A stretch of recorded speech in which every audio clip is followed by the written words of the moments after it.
No fear nor favor. Before I get into my program, I would like to send out the greetings to the man over in Keys, Antoine Thompson. This is a young man who would have been basically buried, forgotten, downtrodden. He's celebrating his birthday today, but somehow he was able to get himself together and got a few subjects. Cape and CXC together came up to about close to 30, and then he did an associate degree in economics, and he's currently pursuing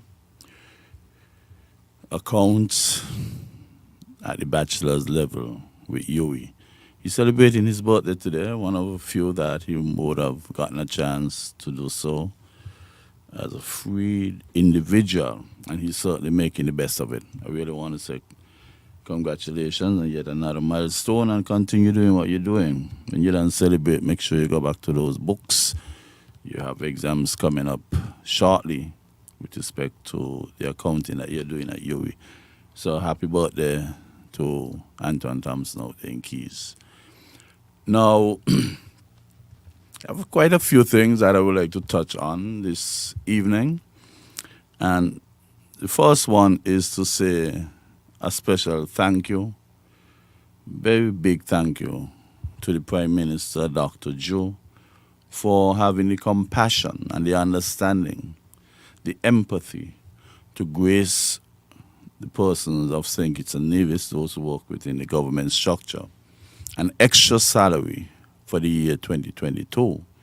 I think this was very timely indeed, and maybe coming on the 22nd could not have been more timely for many persons, because then they would have had to wait until sometime in December. But I think that most persons really appreciate the fact that it was pulled closer to November. Many persons going through some financial challenges.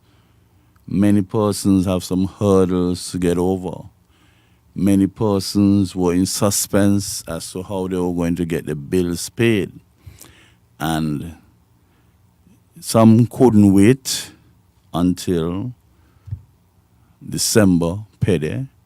And today came in handy for quite a number of persons. You have persons who telephone might have been disconnected.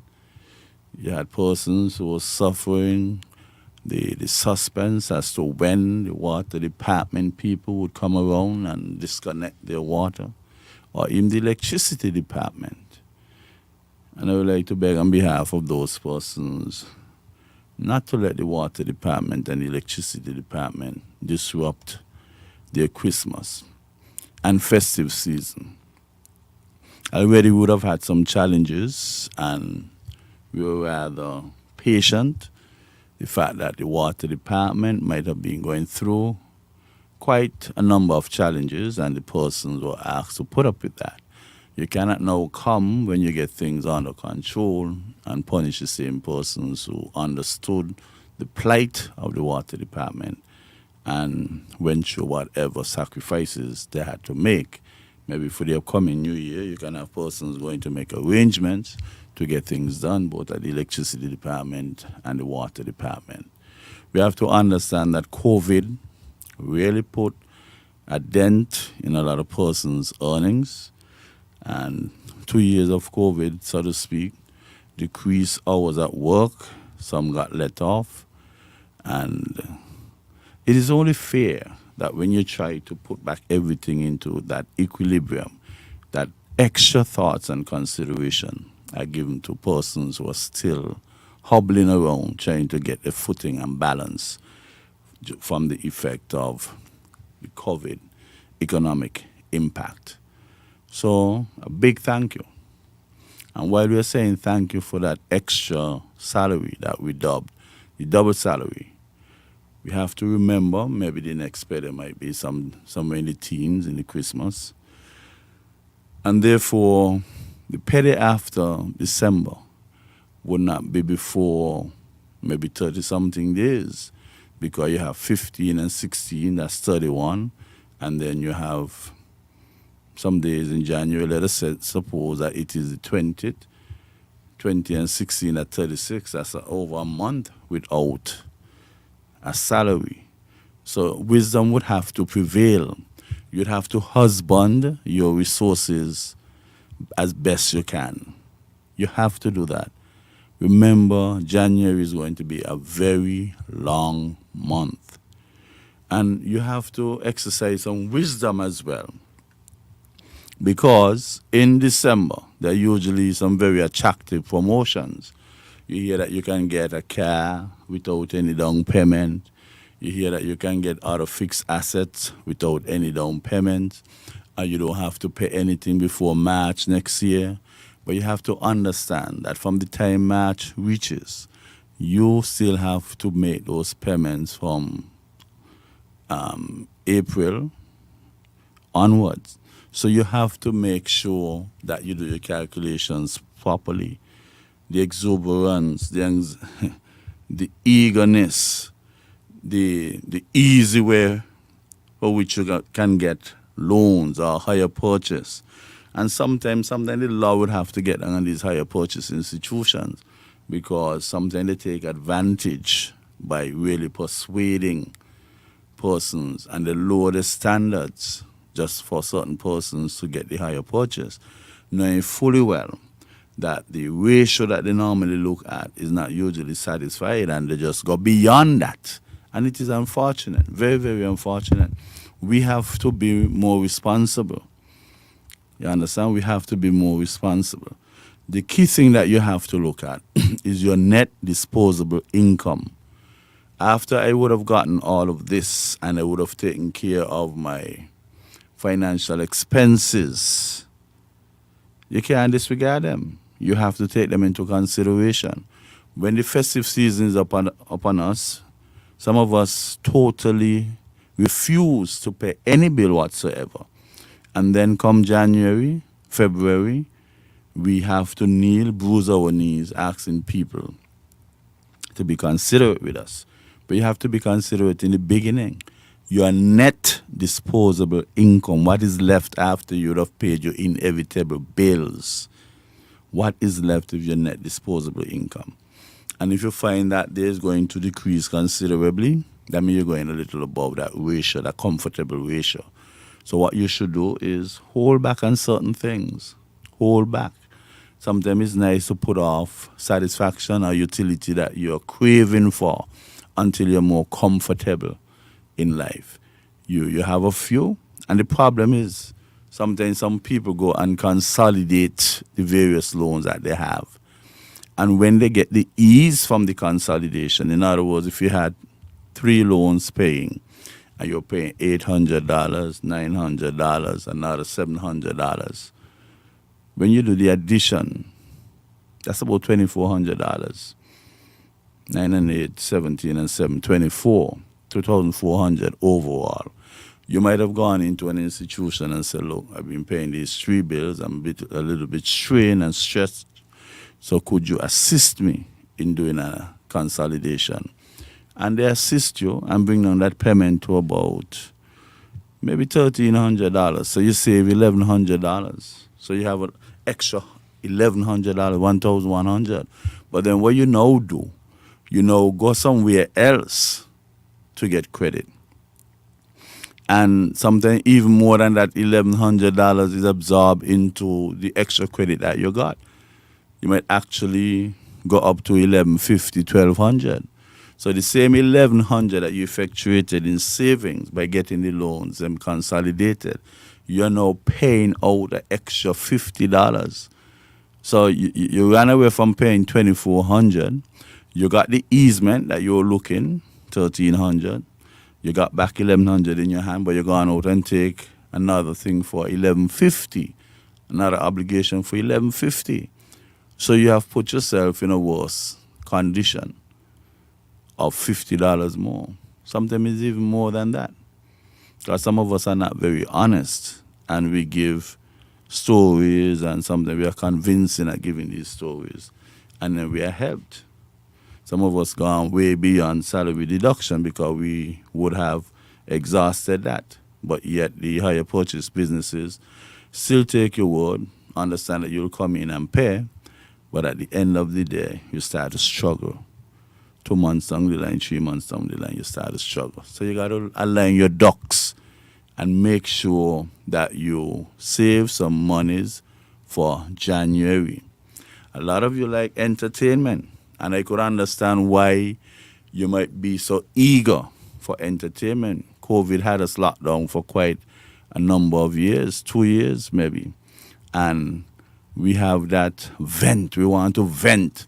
We want to put out what we have inside us, that bottled up inside us for those years when we could not really do what we had to do. So we are eager, and come what may, you have persons who never even used to take part in carnival activities already made up their mind that they're going to do a lot of that because it would be therapy. It would help to put COVID in the back of their minds when it incarcerated everybody and really restrict their movements. So there is some eagerness about it. And when you're eager for excitement and entertainment, sometimes we do not think well. So we have to be careful. Some of you might want to take half of that salary that you're getting and put it aside. Just imagine that you did not get it. It's not really yours then. So you wasn't expecting it. It come like a surprise. Well, to some it might come like a surprise, but this is how you have to have your mindset. It just did not come, so I'm going to leave it where it is. And you might even be happy months later to realize that this year is now coming in very handy at this particular juncture in my life with respect to paying and meeting, getting ends meet. So be wise. Be very, very wise. And those of you who are getting it, your family members, your friends, they will get closer to you. Because not everybody can work for government, and there's no guarantee that the private sector will do something parallel in nature. So everybody looking at that person who gets that double salary. Something they would not have said anything to you for a long time. But it's Christmas, and Christmas is a time for giving. So, but you still have to be mindful that after December is January. We have to be mindful. Some of you want to go and play mass, but look at the prices. Some person would have already put together to take loans to get their costumes. Then you'll hear about some arguments and contention thereafter because they go as a group or they send one individual to get monies to buy the costumes and everything else that they need to play mass. People, remember there is January. Remember there is school in January.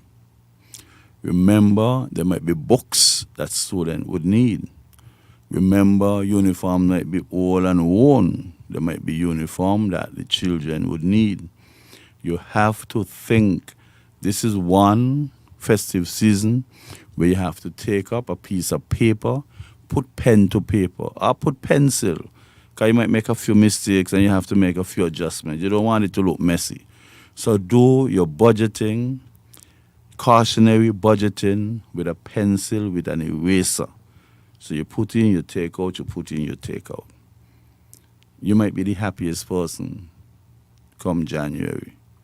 Remember, if salaries are paid the 15th of December, you got 16 more days in December. And if they're paid on the 20th, that's 36 days without an income. So you have to be smart with it. Be very, very smart. Yes, you should buy something for the kids, make sure that they are happy, but you have to explain to them that you have to see how things go, how the waves are breaking come 2023. Some people might want to put off the celebrations, the full-fledged celebration, until the next time. Some people might partially celebrate. They might cut expenses. They're accustomed to buy turkey and ham. They might only buy a turkey or they might only buy a ham. They're accustomed to do 4, 5, 6 fruit cakes. They might just boil it down to 3. And they might be a customer inviting over family members and friends for a reasonably large occasion. You have to be careful this particular December. You're just coming out of the COVID. Some persons had cuts in hours, cuts in salary. Some people were dismissed from their jobs. So we have to know what we are going to do. And be careful with the higher purchase promotions. No down payment, no installment before March. But what happened April, May, June, July for the rest of the time before the fixed asset is paid off for? What happens? The double salary is only a one-off. It is not a salary increase. So after that one-off would have been completed, you go back to the same salary you're working for the next 11 months. You go back to that. So any projections that you are making must take into consideration that a double salary is not the same as an increase. You go back to the same position you were before the double was paid. If you can't understand it, let somebody help you work it out. Let somebody help you work it out. And they spread the utility across. Do not get all the utility in December or even November, December, because I guess a VAT there, VAT free there, or VAT reduction there is sometime in November. Is it the 22nd? Could be the 22nd, which is next week Tuesday. And then you have 2 more VAT days in December. I think the first 2 VAT days do not include vehicles, and then the last one is inclusive of vehicles. So you have to time it. Time it. Some people like to rush to the grocery, buy up a lot of things, buy up 5 times the amount of things that they normally would buy. And the funny thing about it, there's no VAT on many things that we go to the supermarket to buy. And that is a misconception that people would have. Some people do not take the receipt, they just pay the money and they feel, well, this is a VAT free there, so we're going to flock up the supermarket and we're going to buy a lot of food stuff. But there's no VAT on it. There's no VAT on food. So we got to say how much food you buy. You're buying them at the same price. You're buying them at the same price you're buying them before VAT there. VAT reduction there. So be smart in your shopping. Be very, very, very smart. Right? Now, let us look at consumers.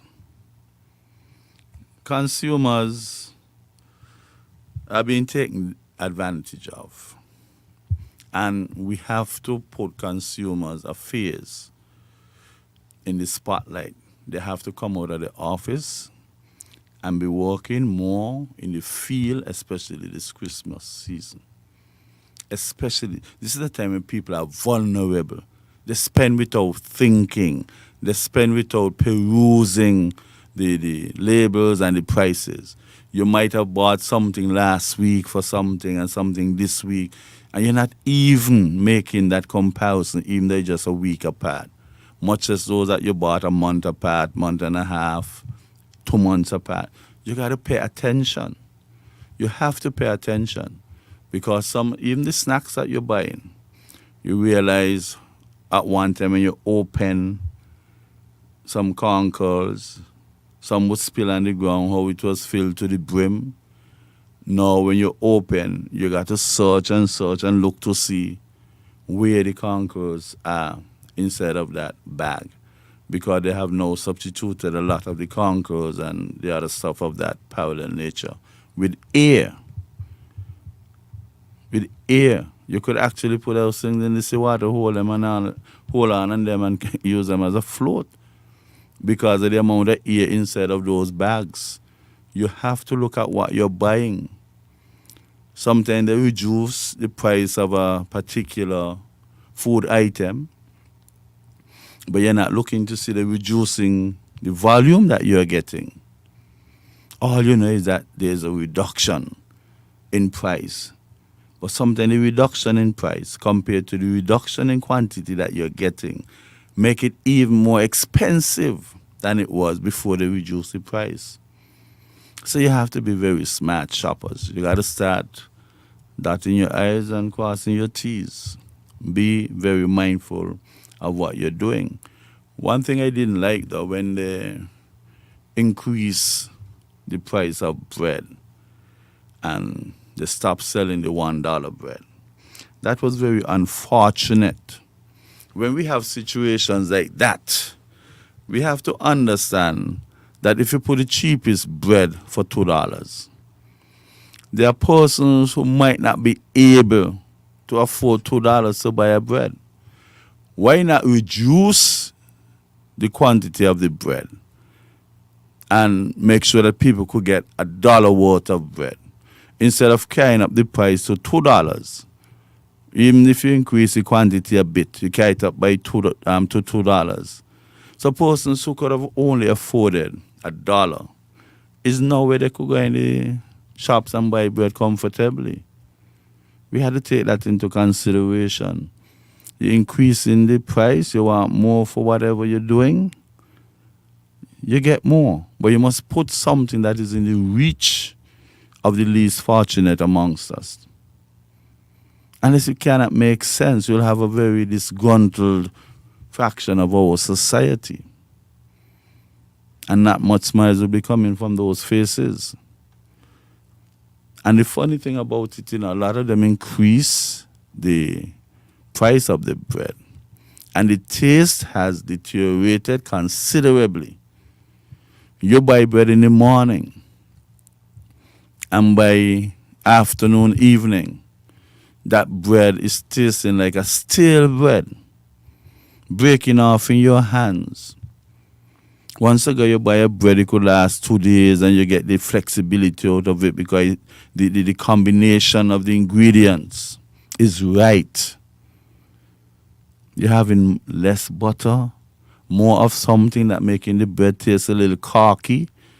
We should get quality for our monies.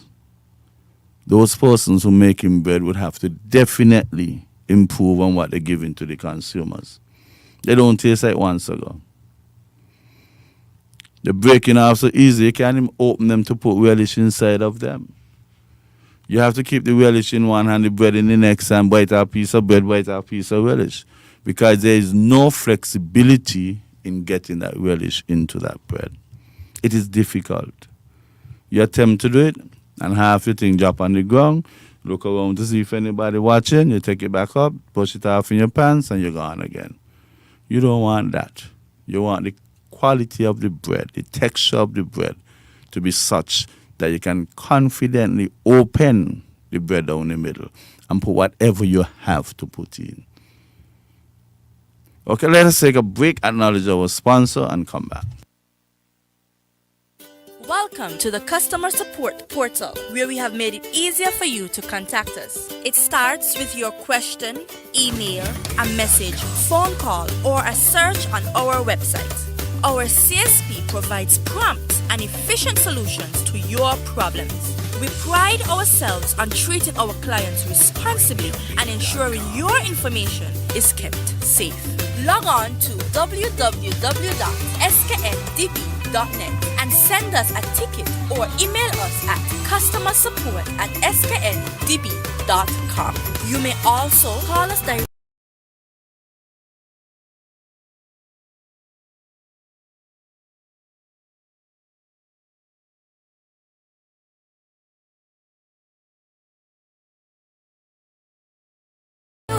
Dream, what are you waiting for?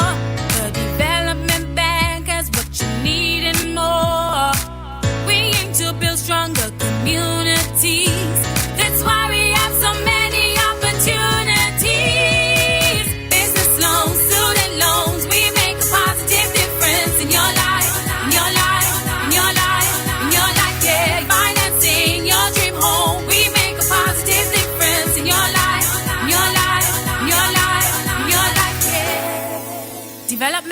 of St. Kitts and Nevis, we make a sustained positive difference in your life. Fellow citizens, near and far, join NewRish Nital on Sugar Soda 90.3 for Fear No Favor. Welcome back to Fear No Favor. Now, I spoke earlier of the eagerness, the crave that persons have accumulated for recreation and entertainment. That would involve a good deal of drinking rum, put it in the raw way, smoking weed, and maybe even utilizing other substances that might not be consistent with total control over one's mental faculties. And thus, if your mental faculties are out of whack, automatically it would induce physical actions and reactions that might not be the most conducive for a festive period. Therefore, I'm saying that we should anticipate problems, physical problems. And as such, the security guards, law enforcement, would have to heighten this awareness and be out in their numbers. I don't even know if they should let anybody from the law enforcement have vacation during the month of December. Yes, some people would like to go and spend time with their families, but at the same time, national security is paramount for us. It is expected that we'll have bumper crowds at various street events and other events, and we need to maintain solid security. I have seen a few videos recently where police were actually struggling to bring a fight under control. And that speaks volume. That somehow our law enforcement officers, some of them, are not quite ready for that physical challenge. It is as straightforward as that. You watching a video, fight started, police came to the scene, and the fight continued and even intensified in the presence of the police. So something is wrong. We had a time when I think it was Monty from just over there, Soho. He used to train the police in martial arts or self-defense. And I think that it is time that we bring back some of that. Let it be a part of the training. And even when you would have left the training school, you should still go back for refreshers. You have Alwick Edwards. He trained in Taiwan, and he did some degree of self-defense that he could impart that knowledge to police officers.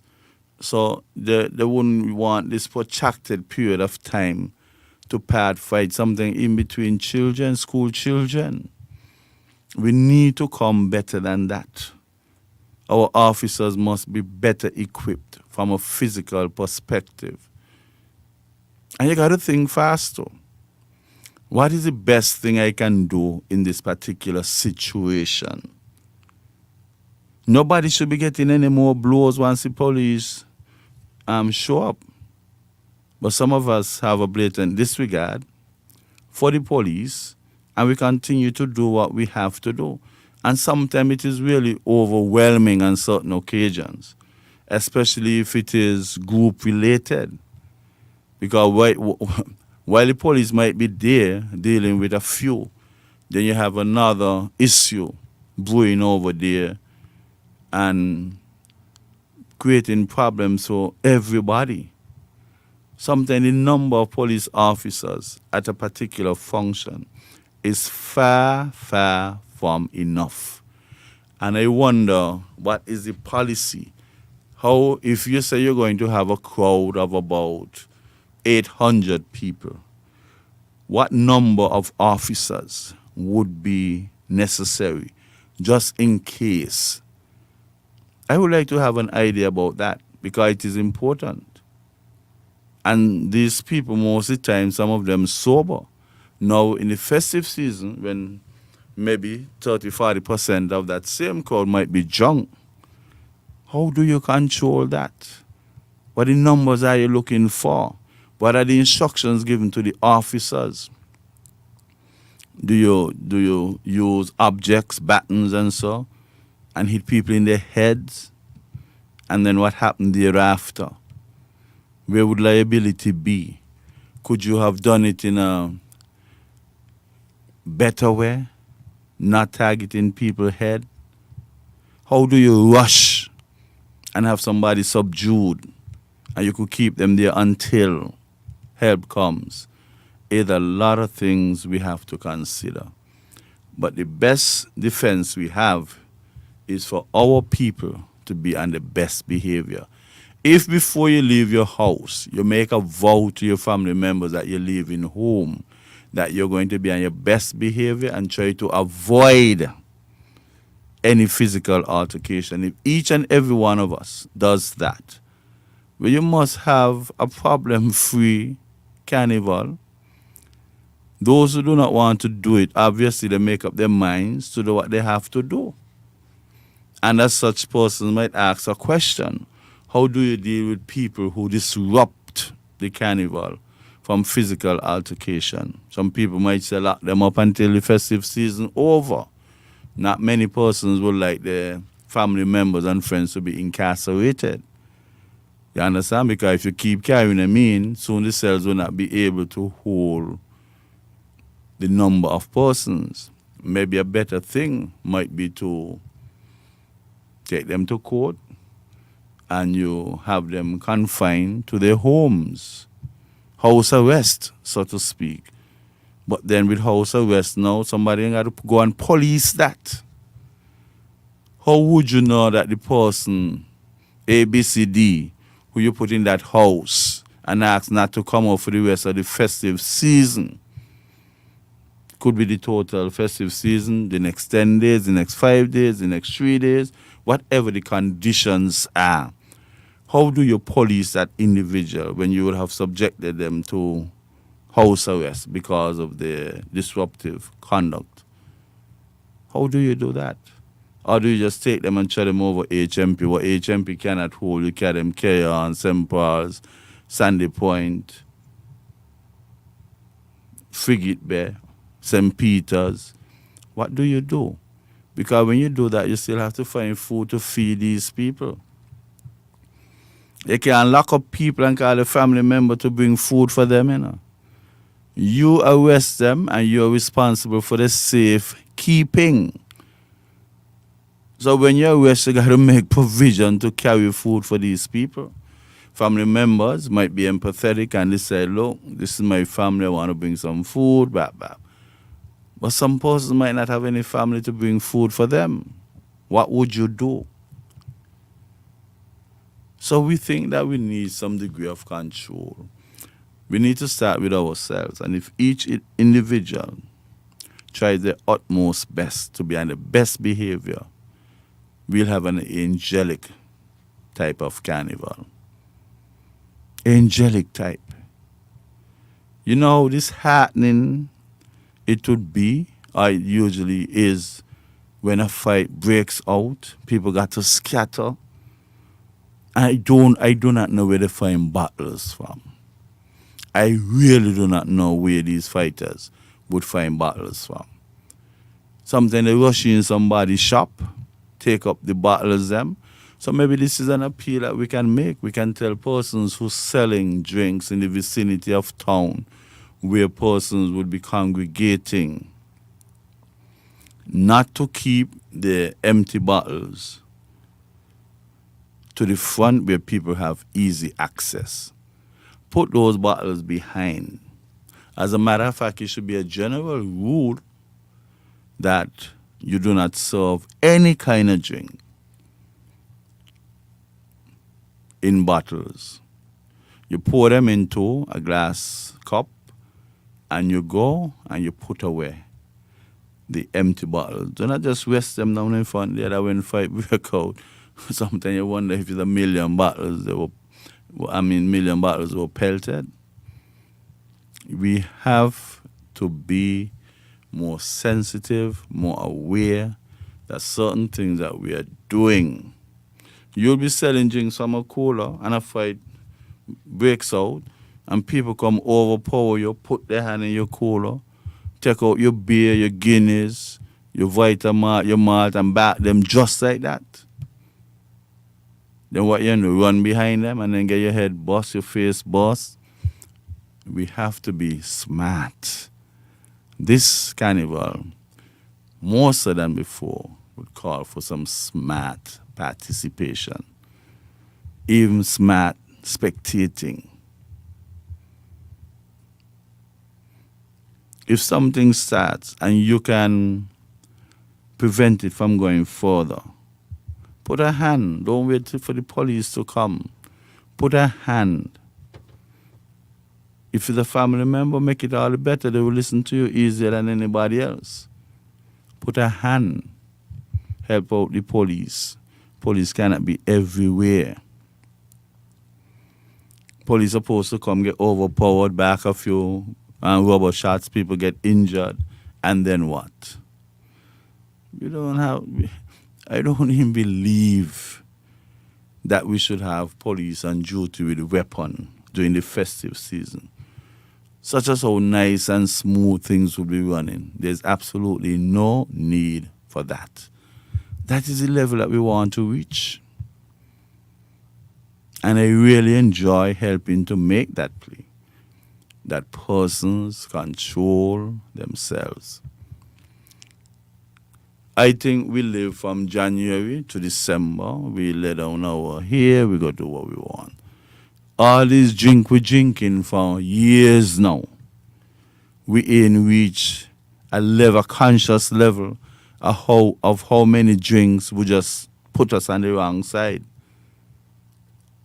If you are a drinker and you have not established what is your limit with respect to a particular alcohol consumption,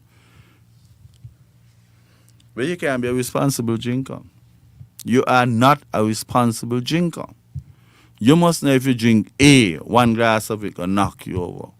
Okay, half glass of A, quarter glass of B, that would knock me over. You have to know what you're drinking. You do your trial and errors them throughout the year or throughout the years. But yet, you have not established that limit that would cause you to go over the edge. Some people just do not drink new drinks. They're accustomed to drink a certain combination because they don't calculate the limit. I can drink this on the rocks. I'm such a poor person when it comes to social drinking. That's the first time I hear about talking about drinking on the rocks. I don't know what I got to go on the rocks to drink it for. That is how ignorant I was with respect to drinking. I have never ever consumed alcohol in my life, not even wine. So I'm very ignorant of the combinations of drinks people would have. But you, that drinker, you have to become a responsible drinker. I don't even want to sound as if I'm encouraging people to drink alcohol. But I'm saying once you're doing it, be a responsible drinker. Establish a limit and stick to it. Christmas time, any time for you to try out any new drink. You do that home, maybe a Sunday time, and you don't have to show up to work to do anything. You try it out, 1, 2, and then you wake up. But what happened? By the time I job see, what time is it? You establish a limit. Get your drinking partner to help you to establish it because sometimes you don't even remember what happened. And once we start to establish drinking limits, we can be our better behavior. Things wouldn't get out of control so easily. Sometimes police come and have somebody arrested. And sometimes we take a good police officer who say, but I know that is not usually the behavior of that person. Something happened. He drank something and this is not the person that I know. Anyhow, they decide to leave you there. They could decide to either call your family members, let you go home or sleep because they know that this is not normally you. Or they could keep it there until in the morning. And when you look around, I mean, what is this? And then you get to understand that, look, I don't want this to happen to me again. But this is the time when people just refuse to control themselves. But I'm saying with the volume of persons who are going to be taking part in this year's festive season, some degree of awareness must be heightened in order to keep people under control. The urge is there, people itching. It's like a sensation you cannot scratch. You just need to be out there in that festive environment. And that is where the soothing would come, or the scratching would come. But at the same time, we got to monitor ourselves. Try our best. Lord, please, these traffic accidents. Sometimes these accidents happen so frequently. We have to understand we cannot put a strain on the health care system. Don't have 3 and 4 persons being admitted to the hospital from accidents. So many things you have to do to ascertain that there's no internal bleeding, no broken bones, no this, no that. That would take up the expertise, the time of the experts. Don't overwhelm them, because we want to make good assessment, evaluation, and make sure that these people would recover nicely. Don't drink and drive. I don't like see people laying down on the sidewalk, stone junk, can't move anywhere they be. But I prefer to see you doing that than to understand you're going to drive and then be the culprit of a serious accident. We have to work together.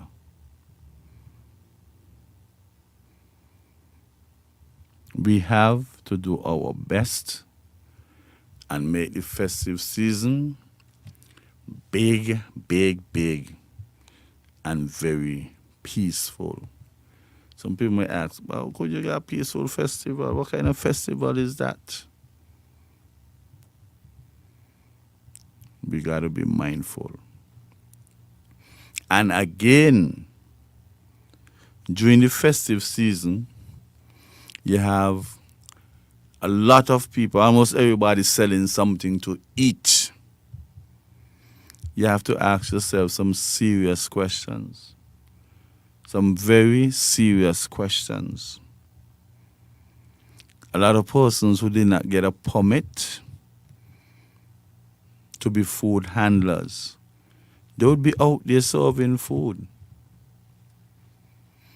They might be assisting somebody who has a permit, but that doesn't give them the okay to be doing it. Everybody who wants to serve food to the general public for consumption would have to get a permit to serve food. In the festive season, it seems as if there will be a lapse with respect to this condition, and sometimes people might get sick. Some people do not take pride in the food preparation. Nobody there to watch. If something happens, something happens. Like sometimes you cook a big, big pot of soup, a rat might come across, fall in. You're not going to take that big pot of soup with all that investment and throw it away. You'll take a strainer and skim off that rat. But nobody was there. Skim it off and sell it to the general public.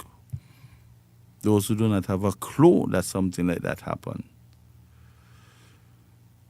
So those of you who sort of suspicious that things like that happens, maybe what you need to do is cook your own food, eat before you go. Eat and leave up some when you come home, put it in the microwave. You heat it up and you're good to go. You ain't had to wonder if you ate something that is not good for your system. And then remember that we usually get a flu around the Christmas season. So you still have to make up your mind to build your strength, build your body. This is November.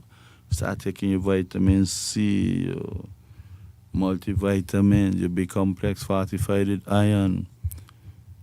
You know, build, because of course after every Christmas season, there is a flu that would go around. And they usually name it after the road match.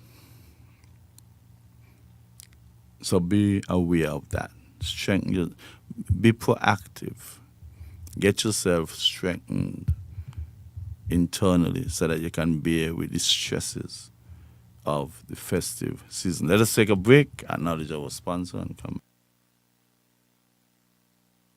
Welcome to the customer support portal, where we have made it easier for you to contact us. It starts with your question, email, a message, phone call, or a search on our website. Our CSP provides prompt and efficient solutions to your problems. We pride ourselves on treating our clients responsibly and ensuring your information is kept safe. Log on to www.skndb.net and send us a ticket or email us at customersupport@skndb.com. You may also call us directly at 869-465-2288, extension 1322, or 954-353-1003. If you have a dream, what are you waiting for? The development bank has what you need and more. We aim to build stronger communities. That's why we have so many opportunities. Business loans, student loans, we make a positive difference in your life, in your life, in your life, in your life. Yeah, financing your dream home, we make a positive difference in your life, in your life, in your life, in your life. Yeah. Development Bank of St. Kitts and Nevis. We make a sustained positive difference in your life. Fellow citizens, near and far, join NewRish Nital on Sugar Soda 90.3 for Fear No Favor. Where is one? Where is the cancer man? No runner come out for war. Tune in to 90.3 on your FM dial. Log on to sugarcityfmsankits.com or download Simple Radio app from the Google Play Store. And join NewRish Nital every Thursday night from 8 to 10 p.m. as NewRish Nital tackles the issues and take your calls.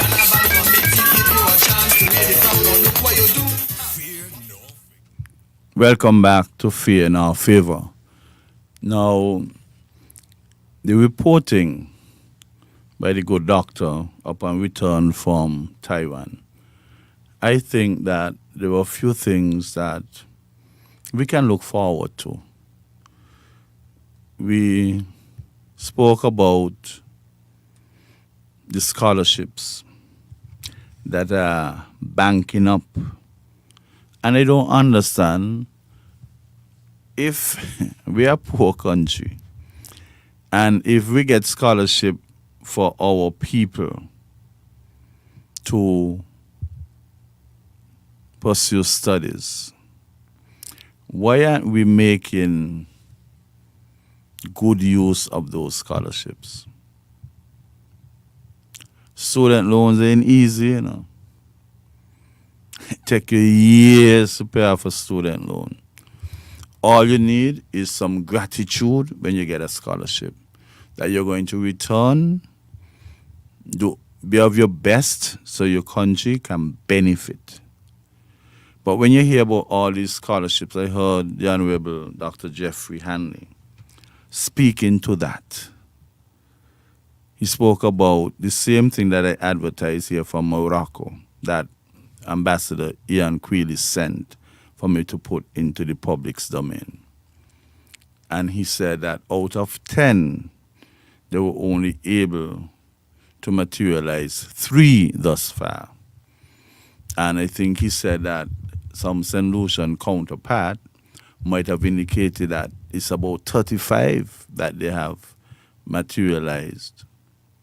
And he also indicated that before the end of the year, or maybe early January, we shall be utilizing all of those scholarships, the 10 of them. And we have to go other places as well. I understand that, I think it was the Prime Minister, Dr. Joe, who indicated some understanding, some bilateral understanding with Germany. Germany is a very, very, very advanced place when it comes to technology. If you could remember the great Usain Bolt, when he started running, he had some hip problems. And even after that, he had some hip issues or back issues. And it's Germany he went. Germany he went to rectify that and come back and gave us a 9.57, 9.58 on the 100. So these people really into their sports, and we would like persons to go to get training in those areas so our athletes can be better helped. Because we really behind the 8 ball when come to our athletes advancing. We have to do much better than that. The PM spoke about the technology, and he's looking to get persons going off to Taiwan to advance themselves in various technology. And I think that is good.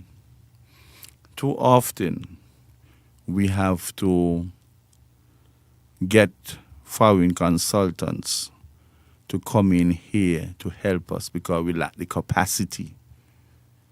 And we would have known this for years upon years upon years. And I wonder, since we would have known this for so long, how come nothing was done to at least pinch away, inch forward, pinch away, and inch forward, and getting that void filled even partially?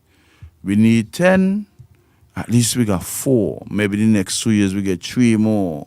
And then we don't have to get any consultant in this particular area. We need to start getting serious about bringing in foreign consultants, taking money out of local circulation, and we're okay with that. That's what you call an inferiority complex.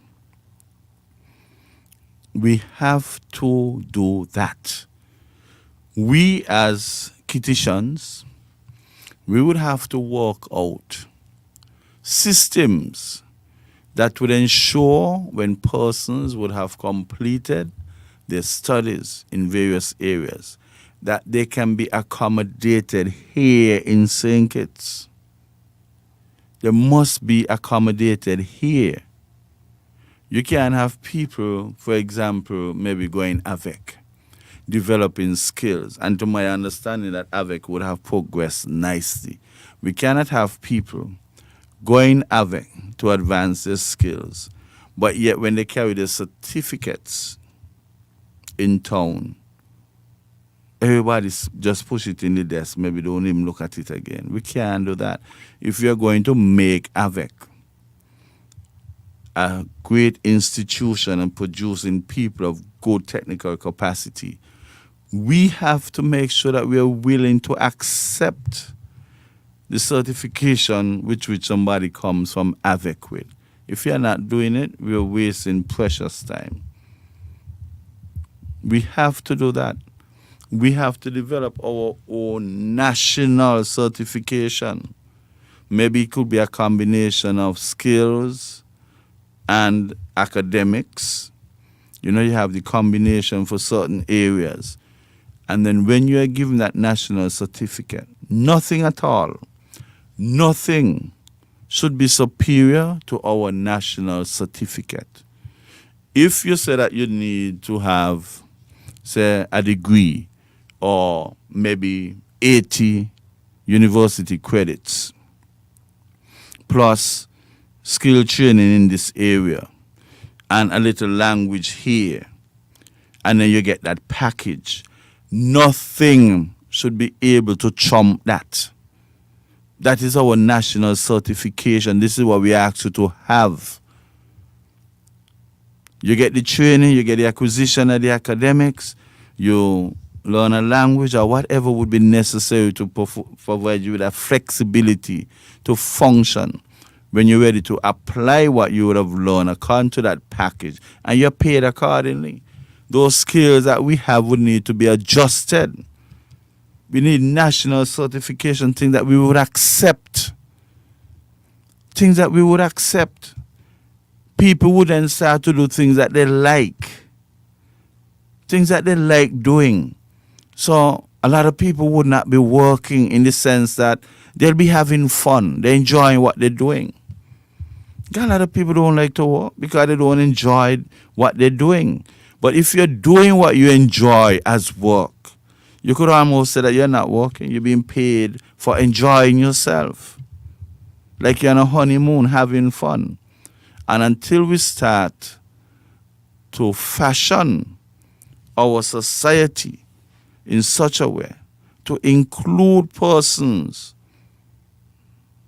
who did not go anywhere but at least put the package that we are asking them to put together from a local perspective, we should give that there more weight. We should give that a lot of weight. Get the masterminds them to put this together. What would this person be willing to offer if called upon to apply that package, and pay them accordingly? Just kind of people going overseas, go to degree all the time, coming home. Sometimes they come home, there's no scope for application. So they have to accept a job that might not pay them what they would have gotten had there been the scope for application. That person would be underemployed. Some person might not get a job at all because what you did might be highly specific. If you go to do physics overseas and you came home, the only place you can go with physics is by the school to teach. Not that teaching is bad, but that's the only thing you can do with it. So we have to start getting more control over our persons who are trying to gain knowledge and acquire skills, and see what sort of packages we can put there for them to try to achieve and make themselves more marketable. Because some people, as long as they go down a field, they're staying down there. As long as they go down a field, they stay down. Maybe that is why we got this thing called severance spare. Because when you sever that tie, they gave so many years to that particular one type of service that it would be difficult for them to come out of this particular service and go elsewhere and develop the skills sufficiently well for them to get something close to what they were making before. Severance spare. You make yourself very highly specific with respect to your skills or your knowledge. And as a result of that, you would have to go and learn a different skill or acquire different knowledge in order for you to fit in somewhere else. So in the interim, they're saying to you, hold this money, we're calling it severance, while you go and look for something else to do. Because you got to go learn the trade, acquire the knowledge, absorb it. You have to be careful when you want to stick in one position for long. Sometimes we do that because we're looking for the gratuity, we're looking for the years of service. At the same time, we're building a jail around us. You understand? I believe you put in 15 years, 10 years, 15. You got to start making an exit plan, a form of hybrid, this and something else. Because after that time, you would not be enjoying what you're doing. Nobody could tell me they do anything for 20 years, 25 years, 30 years and enjoying it. So it's going to be inversely proportional. The more you do, the less you enjoy. 15 years, that should be a cap. Unless you're doing something for yourself, but in terms of doing something for somebody, for 15 years, 20 years, man, you stop enjoying that there a long time ago. Long time.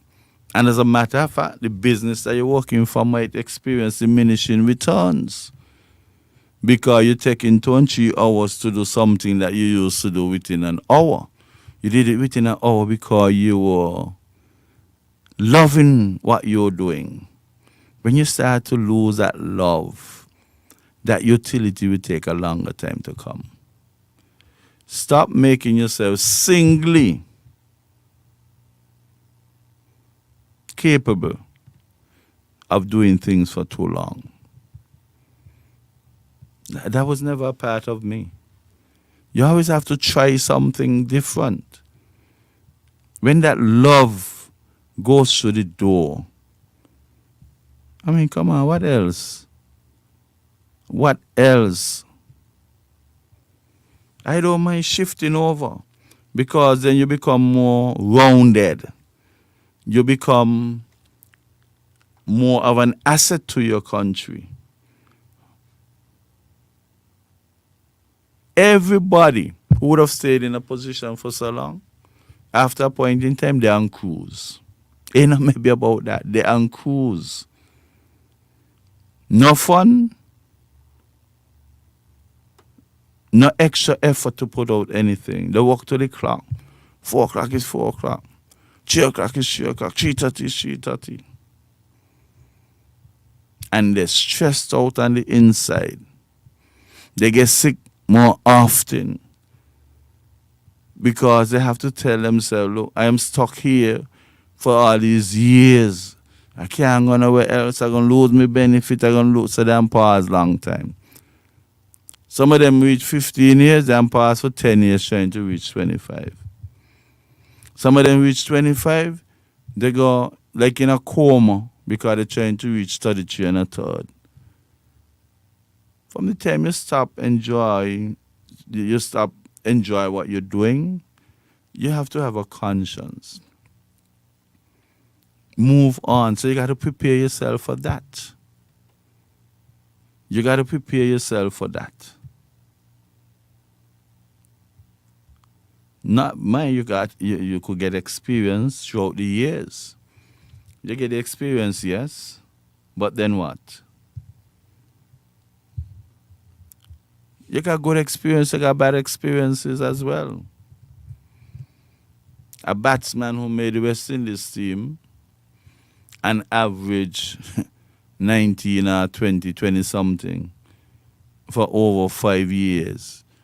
You consider him an experienced batsman because he played for 5 years. But when you look at the average of a mere 20, what kind of label can you put on that experience? Whereas another person would come in, maybe 2 years, averaging maybe 40 something, 50. You could understand that. That is value. That 2-year period of playing would be more appreciated than those 5 years of experience that a batsman had, averaging only 20 runs per innings. So we got to start thinking about what can we do to be of the best possible value in terms of contribution to the gross domestic product. We have to start looking at that. And that is why I keep saying that they need to get a website, some sort of system, a software, so that you can go and say, look, I'm going to study this.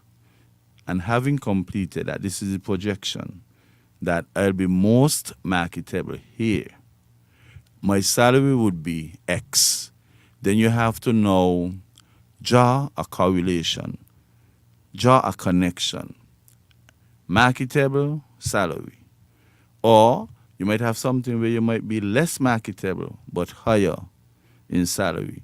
Would you take that risk in pursuing that skill acquisition or knowledge acquisition, or you try something down the middle? Because many jobs around here, they don't have the flexibility of vertical movement. Somebody would have to die or they will have to increase the budget of something, and these things don't happen so often, in order for you to get that vertical climb. There are many professions around here where you get stuck and there is no scope for vertical movement. Maybe horizontal. Maybe you get a general increase. They look at the cost of living index, consumer price index, give a little increase here and a little increase there. But in terms of you getting satisfaction from being promoted, many systems do not afford you that flexibility. I spoke about inflation, consumer price index. These things would guide a country as to what they should pay in salaries. If there's a need for an increase in salary, they have to do some very careful calculations. Now you have a basket of goods. People who are advising the government, people who are working in the government departments, and they know about whether statistics or economics, whichever department, they should come out and explain to the public. Inside of this basket of goods and services that persons are most utilizing, we find the average cost.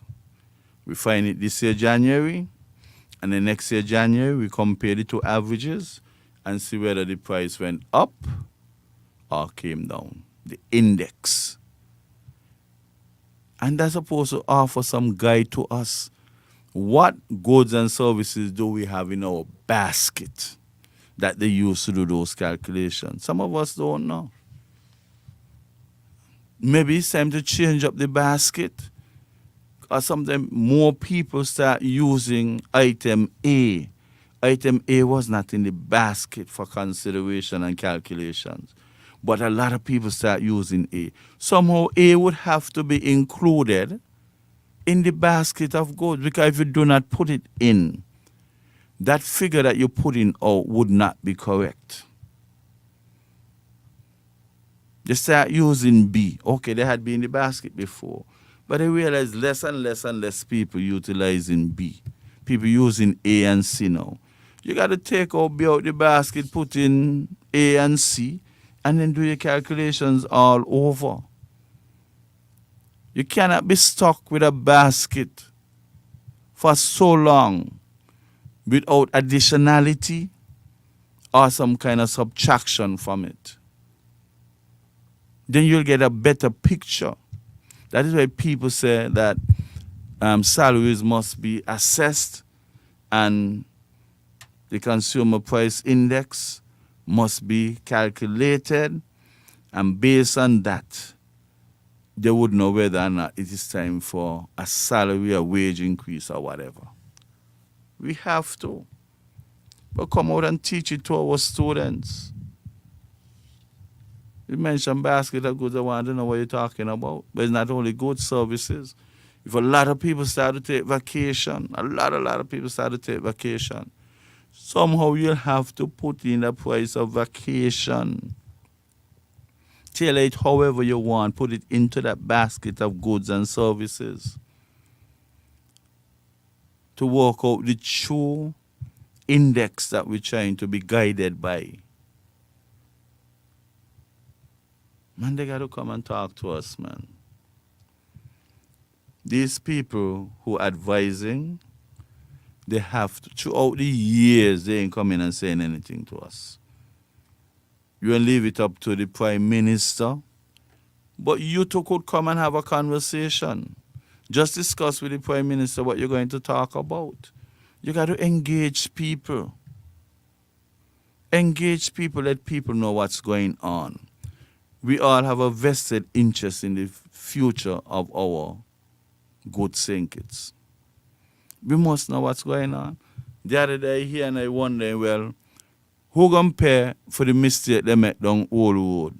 I had to dig back up that, and that's an expense. Should our taxpayers' money be paying for that? And I was happy when I heard the Prime Minister said in the press conference that it was during the warranty period. But you see, we want to believe our leaders, our ministers, our representatives. But sometimes if we see these things, let us see the contract. Put the contract certain places, have somebody to look, supervise the examination of contracts. 1 or 2 persons in the office, and they make sure that persons are not doing anything untoward. And you sit down and you could read it. You get a half an hour, 45 minutes, an hour, and you go through it. And then we wouldn't have to wonder who going to pay for the correction for the mistake they made in Oldwood and had to dig back up all that asphalt and top surface. We would know that there was a warranty on it. And it was in the warranty period, so therefore they are responsible for it. But then even though something might be in the warranty period, it could cause falling out. Because if the extent to which the correction would have to be made in quantum of money is high, the persons who are responsible might not feel comfortable putting back in all that kind of money. There might have to be a compromise. And you say, okay, then you're supposed to put back in $100, put in 80, we'll take care of the other 20. There's some kind of compromise that because you don't want to rock the boat that is serving you well. Then you have to ask yourself a question, how come you're so dependent on these people that they could come to you about correcting something for $100 and only got 80 to pay and you should be at the next 20? I believe when people come in here to do consultation and do jobs, we must have somebody studying them directly. Because that strategy is basically saying, but we don't want you come back. We don't want the money go to local circulation. We have to do things like that. We have to do things like that. Let us take a break, acknowledge our sponsor, and come back. Welcome to the Customer Support Portal, where we have made it easier for you to contact us. It starts with your question, email, a message, phone call, or a search on our website. Our CSP provides prompt and efficient solutions to your problems. We pride ourselves on treating our clients responsibly and ensuring your information is kept safe. Log on to www.skndb.net and send us a ticket or email us at customersupport@skndb.com. You may also call us directly at 869-465-2288, extension 1322 or 954-353-1003. If you have a dream, what are you waiting for? The development bank has what you need and more. We aim to build stronger communities. That's why we have so many opportunities. Business loans, student loans, we make a positive difference in your life, in your life, in your life, in your life. Yeah, financing your dream home, we make a positive difference in your life, in your life, in your life, in your life. Yeah. Development Bank of St. Kitts and Nevis. We make a sustained positive difference in your life. Fellow citizens, near and far, join NewRish Nital on Sugar City 90.3 for Fear No Favor. Where is the cancer man? No runner come out for war. Tune in to 90.3 on your FM dial. Log on to sugarcityfmstkids.com or download Simple Radio app from the Google Play Store. And join NewRish Nital every Thursday night from 8 to 10 p.m. as NewRish Nital tackles the issues and take your calls. Fear No Favor every Thursday night from 8 to 10 p.m. on Sugar City 90.3 FM.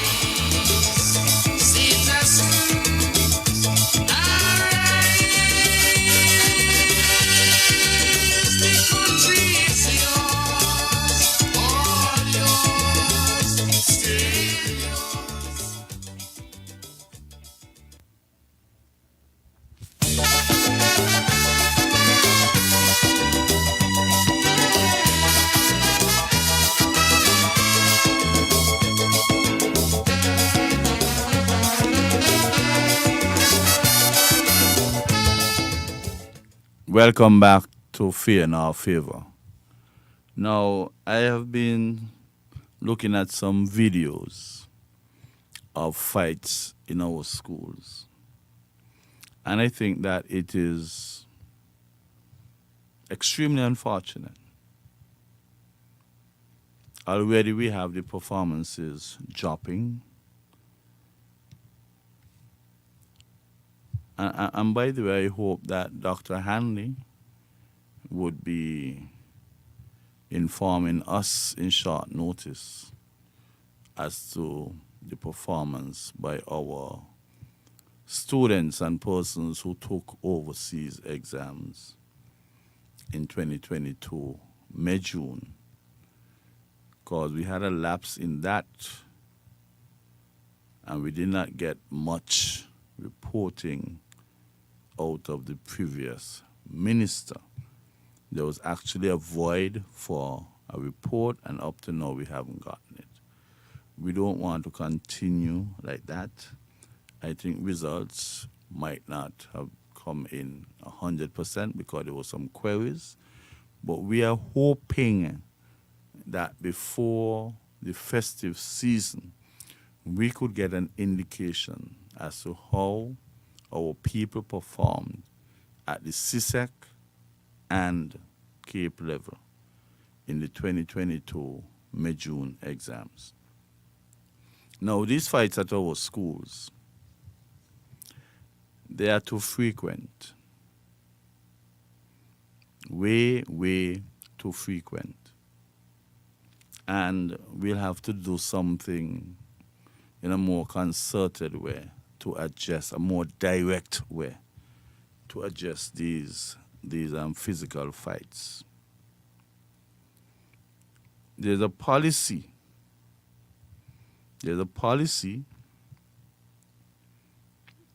I don't know when it was put in place, but when you ask teachers about it, they're telling you that the ministry instructed them not to part fights. Or if they are going to part fights, do it at their own risk. I do not understand what that's supposed to mean. You send your child to school. Your child is under the care of the school authorities from 8 o'clock when you drop off that child until even 4 o'clock when you pick up that child. So for them to tell you in that interim, if there is a fight, they were instructed not to part fights. Are they saying that someone would have to die for the fight to stop? What is the message they're sending? Because one's post, and they always have some kind of instrument. So you must not part a fight. If that is a policy of the Ministry of Education, I think they need to revamp that and come up with something better. Come up with something better.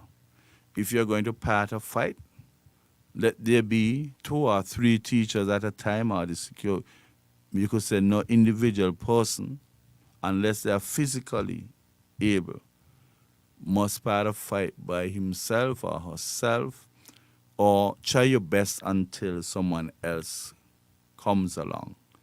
If that period of time is protracted, then you would simply maybe have to give up on your effort. But if you can even hold one, but sometimes you're holding one and the other one keeps coming. But that policy cannot work in our schools. Because, God forbid, you have students who are brave enough to have physical altercation with teachers. Suppose there's an altercation with a teacher and a student. Is the policy still in effect that you must not part a fight? What would you do? You'll want to jump in to assist your coworker, but yet you're saying that the children, you have a duty of care to those children. And if anything happens untowards to those children, massive liability could be coming. Massive.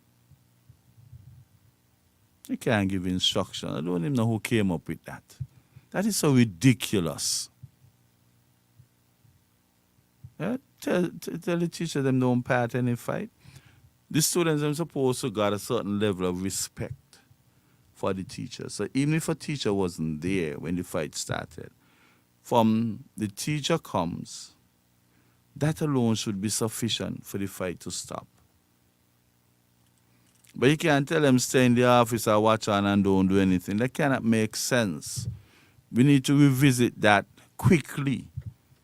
Cannot make any sense whatsoever.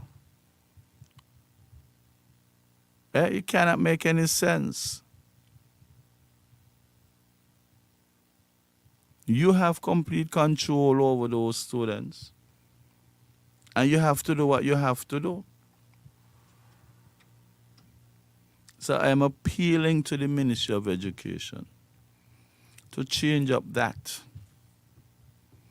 And we had a situation at Basseterre High where you had persons in a particular class and they were desperately in need of help to improve their ability to go and sit exams. So some extra classes were organized. Somebody, a student, would go to the class with a bottle in his bag. And around 9 o'clock, when the class was over, because somebody said, what are they doing up there? So it was organized to help them because they were not really in the top tier of the school with respect to ability. So a teacher tried to help. You're going to take out a bottle, burst somebody's head with it, and then use the broken bottle and try to dig out the person's stomach. 12 stitches in the head, 15 stitches down in the stomach. And that person was not arrested. That person ought to have been out on bail. That person ought to have been out on bail. And if the Special Victims Unit dragging their feet with respect to that, you'll have to ask yourself certain questions. Why is the delay? What is causing the delay? Is it a matter of who know who and who ain't know who? Is money passing for certain things to be done? You just have to ask those tough questions. Because somebody attempting to kill somebody, that is attempted murder. And not one arrest was made up to now. People got to start thinking a particular way. Why not? That person should have been out on bail to send a strong message. You attempted to kill a human being. And as such, there are consequences. When you don't do that, and persons looking on, the question is, if somebody did that to Mr. A's child, he might walk out by now. The police them don't take on these things. They ain't got to do what he do. Tell my son do what he got to do. Tell my family do what he has to do. We don't want those sort of mindset developing around here. You have a situation like that, look after it. Get the parties involved and have a discussion. Let the young man know that that is attempted murder. Can't call it by no other name. And we need to know why it is not being done as yet. You do that, you have to get arrested. You have to get arrested and put on bail and put on bond, put on a curfew. Because in the first incident pertaining to that particular individual, so what they do, just go and do what they have to do. And then when somebody gets killed, then they say, if they didn't know, they would have done look after it. I'm making a special appeal to Commissioner Brandy, Superintendent Francis, We want to know what's going on with that particular matter. You got to come to the general public and say what is what. When somebody commit a crime like that, it's not the culprit versus the victim, you know. It's the state, society versus the perpetrator. So how dare you not come and give an account to the members of the society as to what's going on with their case? It is our case. Not nothing between A and B. This ain't a civil matter. This is a criminal matter. The country, the entire country versus the perpetrator. We have to come better than that. We're not sending the right message. That is why we continue to have so many fights in this school. Because something of that magnitude can take place. And we are very lame at best in dealing with it. Sending the wrong message. So we would hope today is Thursday, by Saturday, we should get some sort of information on that. We don't know if the family of the victim is planning something, since it seems as if they're being ignored, since the police force seems stoic or indifferent about such a dangerous crime. They might be planning their own revenge. We never know. People can only take that much and no more. Can't be right. Cannot be right. We have to be more protective of people's children when they go to school. If we have persons that are at the school who have no interest in building up that protection, then we place them with other people. Once a day, you have a duty of care to those children. No kind of friendship, no kind of connection supposed to diminish that duty of care. Unless we are traveling down a very slippery slope with respect to those kind of activities.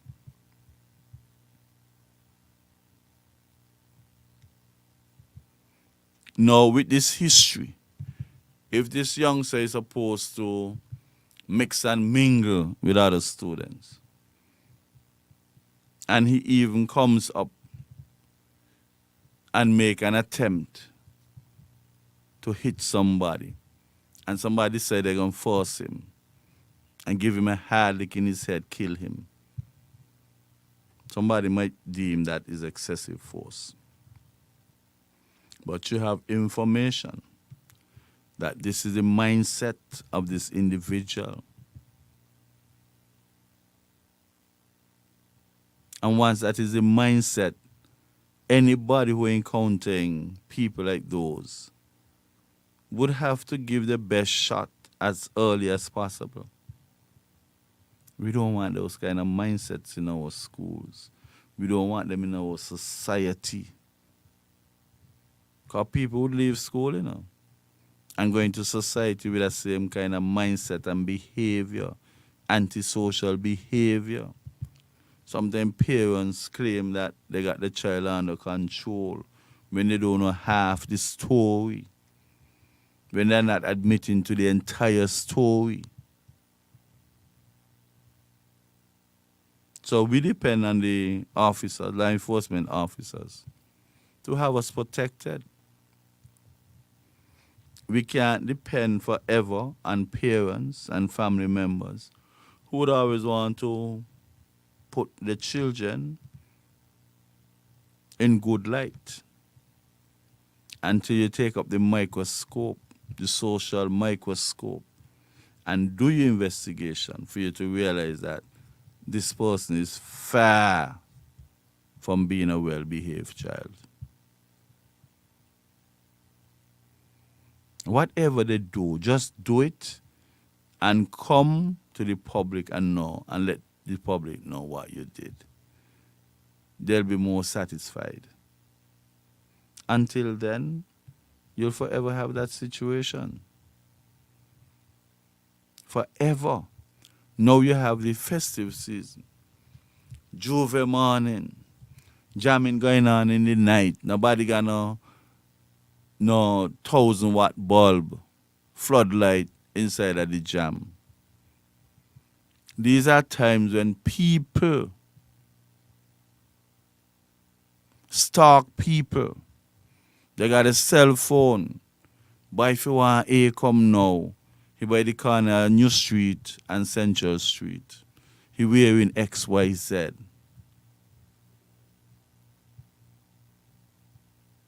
How are you going to deal with that? These things happen. What are you going to do? Most of the time you have to go, you don't even know who hit you. Sometimes you're in a banner or something, somebody tap you on your right shoulder, but they're over on your left hand side. You look on your right, you ain't see anybody. And then you look on your left, you see the person. You had no idea that person tapped you on your shoulder. That tap could have been a bottle, or a piece of club.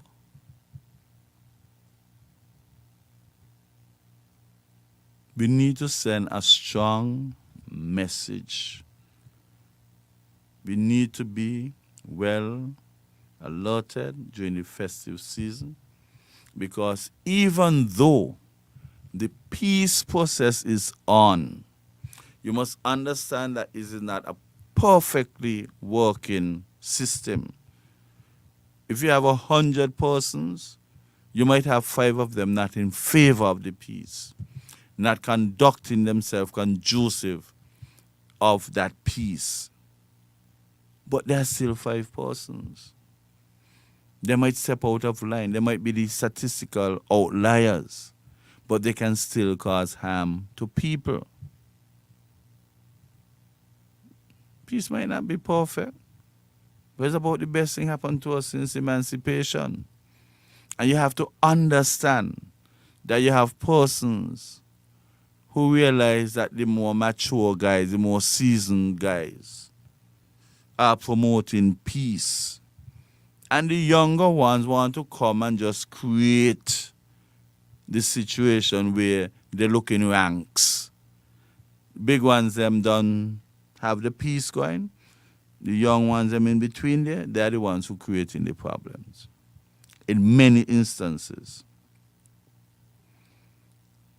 Because A ain't there anymore, Z ain't there, so we jump in here in this position. We're in charge.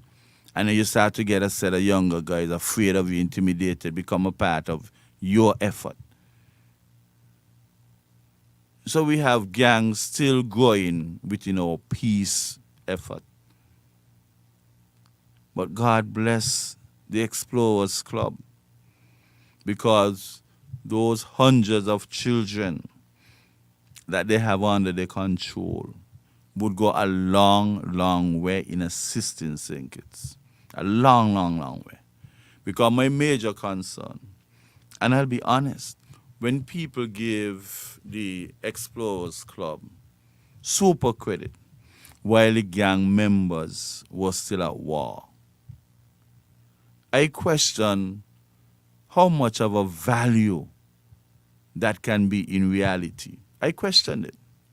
Because these same youngsters going home to family members and friends who are part of the gang culture, having the last word with them every day, maybe the first morning, the last at night. Seeing them do things, they want to be like them. So there was a little void. These people come from, say, Explorers Club, gone home to a family setting where a person who is part of the gang culture is dominant in that home. It is very easy for what the Explorers Club would have done to mold that youngster to be diminished quite easily when you go home and would have been consumed in that environment. But the good Lord was listening, and there was divine intervention. The effort of the Explorers Club and the authorities was Mary Isles and those people. The efforts were crowned by divine intervention, because when they got to the peak of the effort they were doing with the youngsters, peace came about amongst the mature individuals. So then the homes started to become more conducive for the youngsters them to go home after being indoctrinated and nurtured by the Explorers Club. They go home in an appropriate environment. They could not exist without each other.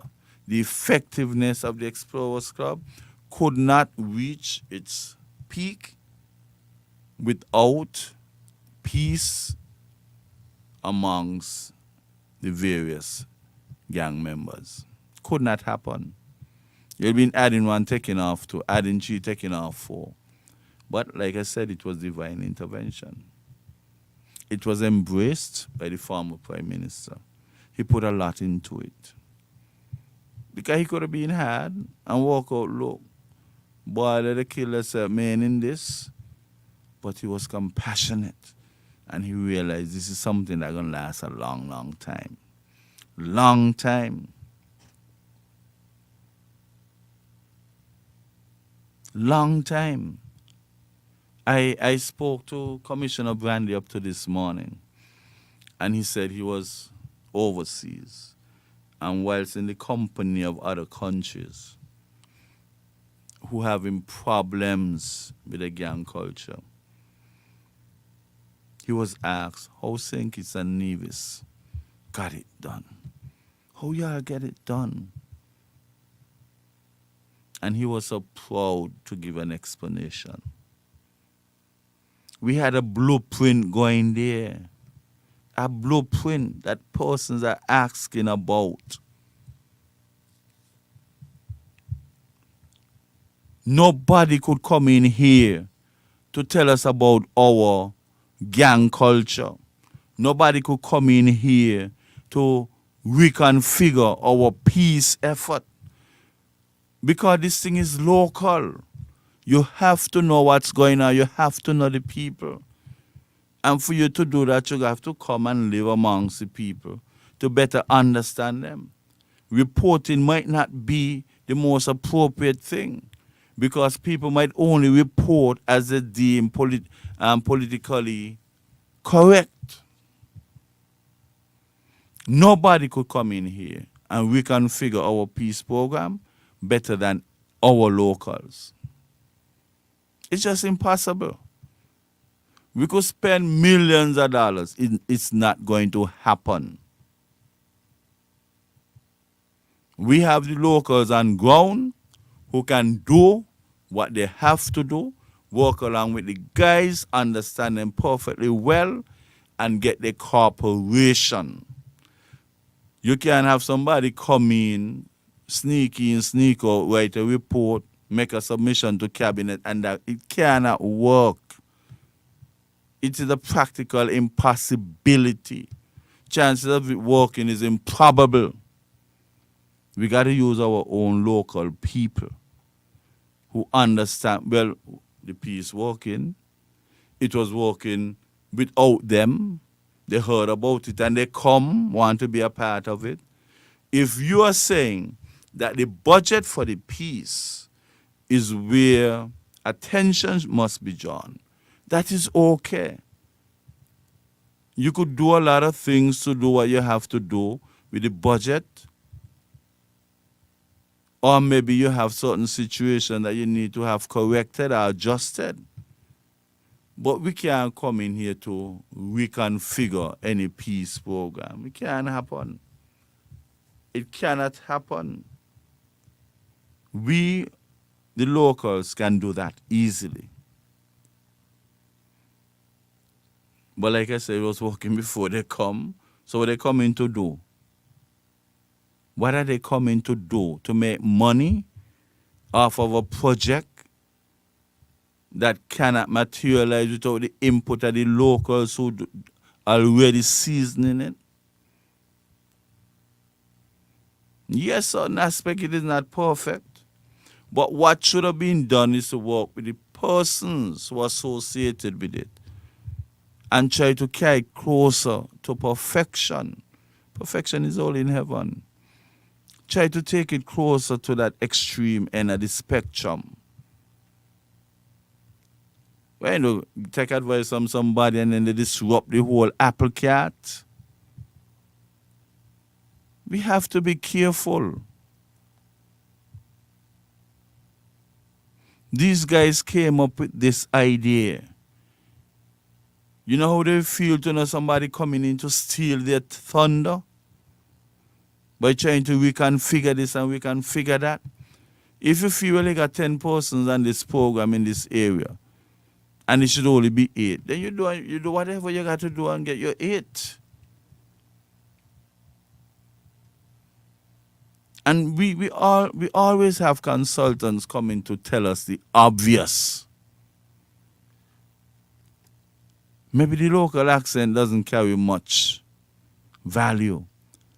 Somebody can tell you the same thing with an accent and we embrace it. Can't be like that. Cannot be like that.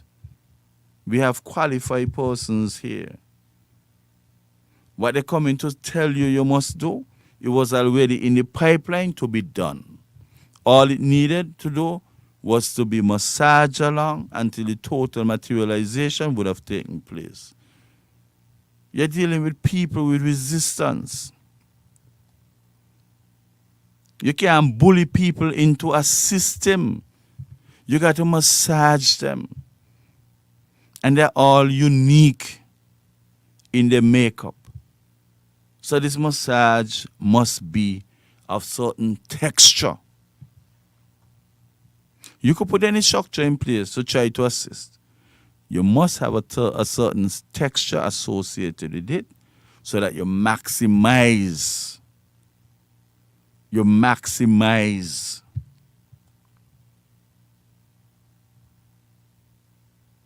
the benefits.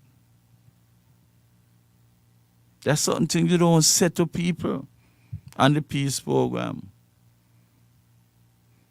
Certain attitudes you don't have towards them.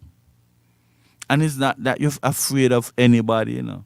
It's that this is the best way for you to establish that very delicate equilibrium between authorities and the guys them who knew a particular lifestyle for a number of years. That just don't disappear like that. You got to massage them into that delicate equilibrium. Nobody can come and dictate. They might want to come and be impressive with what they're going to say and recommend. But how nicely would that recommendation retrofit into what we already have? Because you can't revamp that, you know. It cannot be revamped. Anything that you'll be doing will be retrofitted. And if that retrofitting is not deemed, in the opinion of them, to be appropriate, conducive, and encouraging, money would have been wasted on trying to get somebody to carry out a project.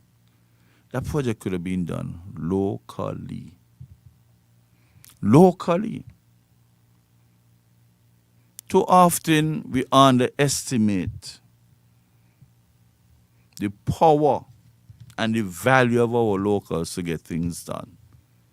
Just like politics is local, and sometimes don't care how much advisors you bring in, they can't bring you any additional votes. They just come in with an accent and they call us, say what they got to say.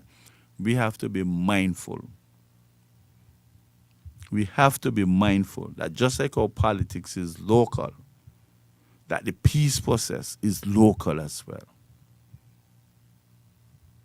Some of them coming from places where the conditions are horrible, but they're coming to dictate to us what we are to do.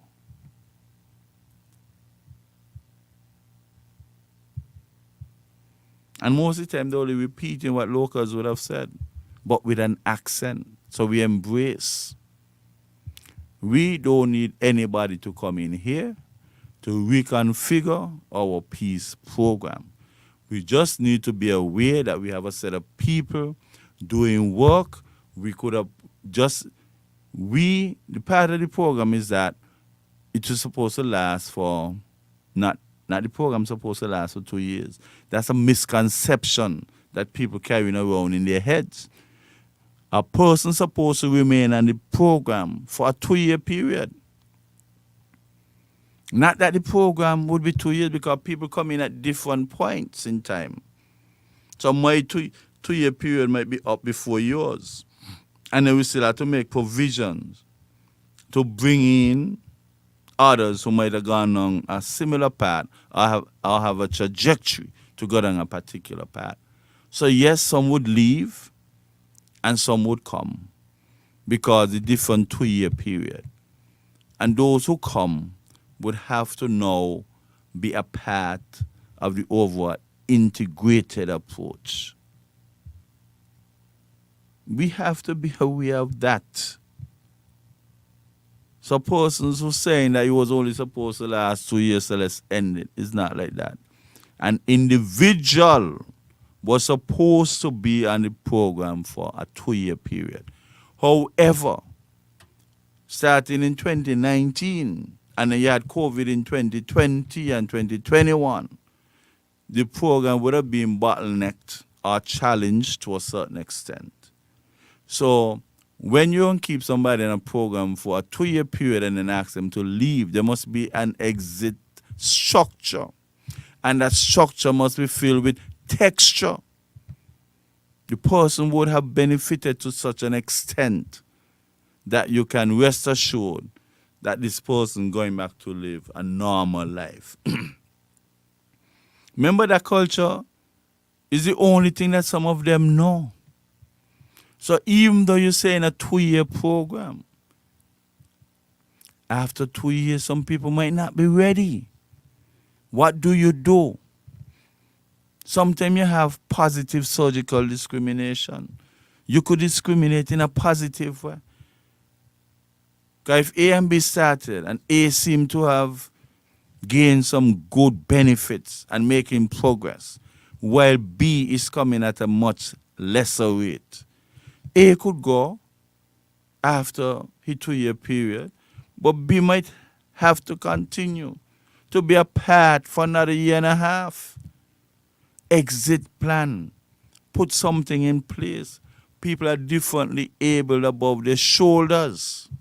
Sometimes you might be just as able as somebody, but then the opportunity might not have been given to B like how it was given to A. So A is set and ready to go. B still needs some nurturing. And like I have always said, the time is always right to walk above the shoulders of these guys. You have some very intelligent persons out there. Arctic Gillard, for example, he has an associate degree in law. One of our supervisors in Sandy Point. So we can't think that we'll just pack all of them up by AVEC. AVEC would have been, unfortunately, you have teachers in school telling people, well, you don't done with school and can go up by AVEC. So right away you see the comparative value that they would have given to AVEC. Now these same guys were some of these guys that teachers refused to work on, but suggested that they go AVEC instead. Now if you want to correct a program, adjust a program, amend a program, improve on a program, you can't come tell these same guys who you disrespected when they were going normal school, that they should stop from school and go up by AVEC. These are the same people you're trying to run back up there. And they didn't go in the first place. What make you feel like they would go now? You should sit down, get the authorities of AVEC to come and let them know that AVEC would have gone through some transformation. They have some quality associated with their teaching, and it can come down to the benefit of the individual.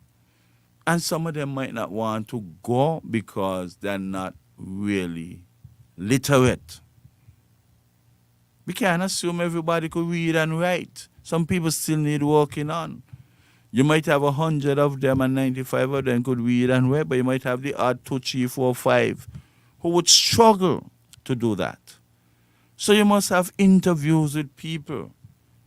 Let them and establish whether or not they are capable of going to absorb some knowledge from black and white, or they're going to learn by osmosis, by simply being around and understanding what people are doing. They might be more inclined to do that. But if you're going to force them and let them know that paperwork is going to be a part of it, when a man knows if he see letters and things, he just don't put them together properly, that's going to be a sort of a hindrance. You must get closer to those guys and understand what would be best for each one. You cannot lump them together. They cannot be lumped together. Each individual, if you have 750 of them, efforts must be made to accommodate the 750 one at a time and see what you can do. Sometime after that, you can group them in a certain direction. Because you might have 12 of them say they want to do plumbing. So you put them together, those who can read properly and do whatever. You lump them with others, you group them with others who might not be able to have that. So they supplement each other. They complement each other's ability. And then they work as a group.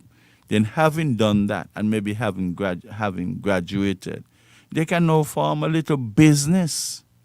But if they form a business, government and private sectors must be able and willing to say that we have a job or two here for you. You're building houses, the Labour government said they're going to build houses, that's good. Now, this is an opportunity to say, well, the 12 of you, that group of 12, you did some plumbing, and my understanding is that you passed with flying colors. We got some houses to do in this area, we'll give you the plumbing job. Or it might be in the electrical area, we'll give you the electrical job.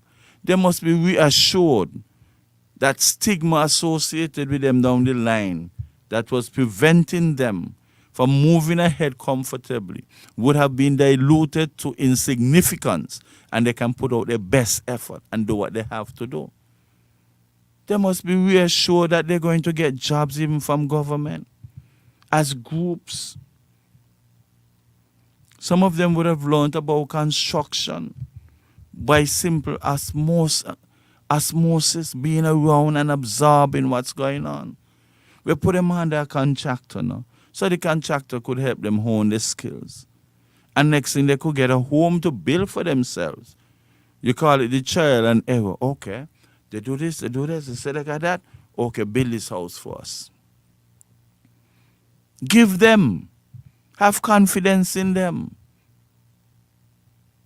You'll be surprised at the end product, but you have to give them a chance. You got to pave that way. You cannot, the stigma cannot remain.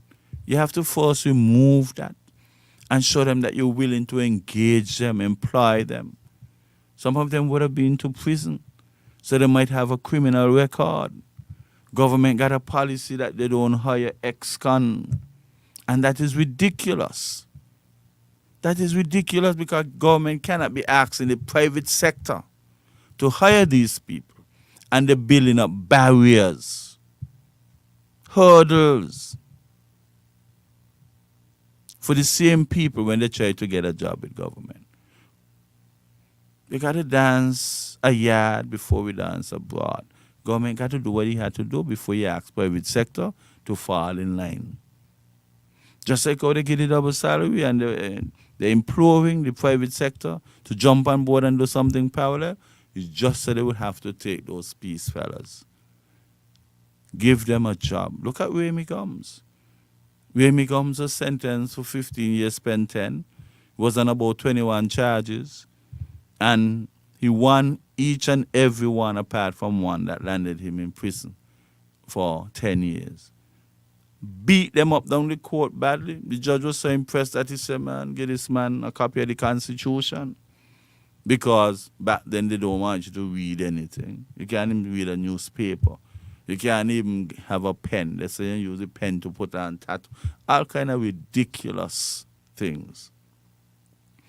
He now working with the NewRish Island administration. You understand? You have Vincent Gums working with Solid Waste. You have Antoine Thompson doing some teaching between Washi and maybe the early childhood people because he's versing in Spanish, so he's helping out. You know, embrace them. The more you embrace them, the others will be encouraged. And everything will just start to flow like a river. Nice. But that stigma must be removed. And nobody could do it better than us. Don't care what presentation is given to cabinet. Nobody who encouraging it fully understand.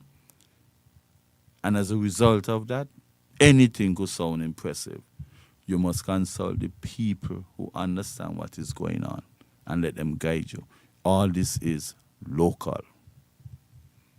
Think local. Produce local.